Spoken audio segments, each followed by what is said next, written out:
In this video, I'm going to prove to you, hopefully, that you can learn French better or just as well as an ambassador to France. And I'll take as an example 2 videos, 2 interviews in French by the British diplomat to France, Dame Menna Rawlings. I'll analyse her speech pattern, I'll tell you what the brainiest word of all is, and I'll tell you how she builds sentences. It's not very hard to do just as well or much better. Let's start with something dramatic, because I know that's what we want. It is YouTube after all.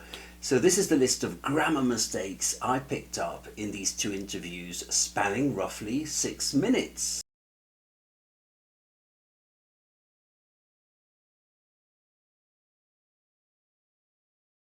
Every one of these mistakes was preventable and is still preventable today by learning in my French course. I have students who don't make these errors. Why? Because it's all explained in my course. So now that we've got the dramatic part out of the way, let's analyse what the ambassador said. And I'll lightly do a frame at the end of the video so you can pause and read through the mistakes. And so let's go towards the positive. Let's go towards the positive and see how you can easily achieve just as well or better. Well, out of the 2 interviews, the ambassador uses exactly 3 tenses. The present, the passé composé, and the imparfait, 1 present tense and 2 past tenses. This means that you can learn the same out of my course. By lesson 14 we've covered the present tense, by lesson 22 the past tense, and by lesson 45 and 46 we have the other past tense, the imparfait. There's 85 lessons in total. You're halfway through. You can do just the same as the ambassador did. A few instances of je voudrais, which is technically conditional, but as a politeness formula to say I would like, so it's not really a real conditional use. Next point, how complex are the verbs that the ambassador uses? Well, examples include these. Je crois, I think, ça a changé, it has changed, nous avons discuté, we have discussed, il y a, there is, la France comprend, France understands, je suis sûr, I am sure. As for the rest of the verbs, here they are, press pause, it's not very hard. That's 48 verbs, at least I hope it is. I asked AI to count them. That's 48 verbs. Can you remember 48 verbs? I hope you can. 48, come on. And perhaps if you do, you might end up on television also. There's a few legal, complex verbs that you'll likely never need or use. Inculper, which is always used in the passive. Inculper, déployer, to deploy. Other than that, I really didn't see any difficulty. Did you? I didn't. The ambassador uses the past tense in the following examples. Press pause to read. Decide for yourself if it's hard.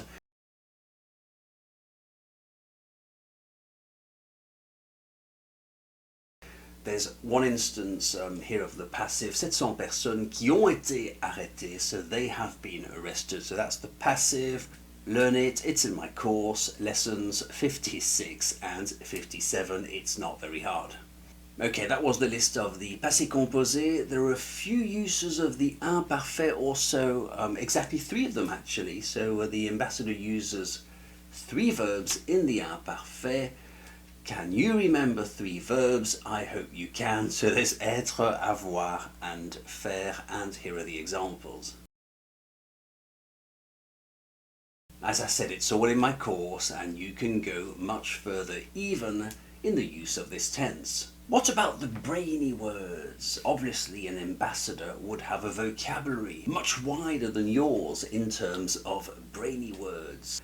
Let's see, well, I only saw 7 brainy words across these 2 interviews that are really situation dependent, since they were mostly talking about the riots and immigration in the UK. We have le sommet, the summit, le soutien, the support, un empêchement, la traversée, un réseau, a network, les émeutes, le soutien, and le flux.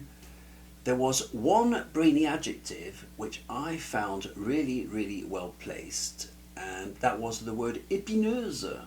And we have 2 advanced adverbs, étroitement, closely, and brièvement, briefly. Then again, if you do need them, just learn them. They're words after all. You can learn a word. If you want that word, just learn it. What about the grammar mistakes? Oh dear. Well, honestly, it's worth considering that even if an ambassador who learnt French as an adult makes these mistakes, look up her name and ask Google how she learnt French. You will see that she went through the Commonwealth Training Centre, I believe. Forget what it's called. She did that full time. She lived and she has been living in a francophone environment also. You can imagine the lifestyle that implies, speaking to francophones daily, etc. If you think for a single second that your app or YouTube influencer or whatever you're using will help you achieve the same, or even will help you achieve the French language, I'm sorry, you are deluding yourself. We're talking about an ambassador here, and I'm so sorry to say it again and again and again, but being a proper teacher, such as I am, comes with a responsibility. It really does, you know, it comes with a moral responsibility. This is why we never lie. We don't lie. We're not the people who tell you you can be C2 in 6 months. We're not influencers. We're not liars. I must keep reminding you of these things. It's my moral duty as a teacher. So, can you do better, or at least just as well as the ambassador? Well, frankly, all the grammar mistakes are addressed in my course.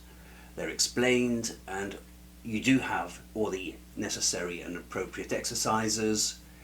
You can even anticipate all the specific errors that an English speaker will absolutely make when they learn French, such as the sound A at the end of words instead of E or E, the confusion between U and U, those two sounds. It's all explained. Can you speak just as well, potentially, or better than the ambassador? Yes, you can. Yes, you can. How do you do it? By learning properly. It's the only secret. Learn properly. My name is Chris. Find me at wecommunicate.com. I have a full French course. Hope to meet you very soon.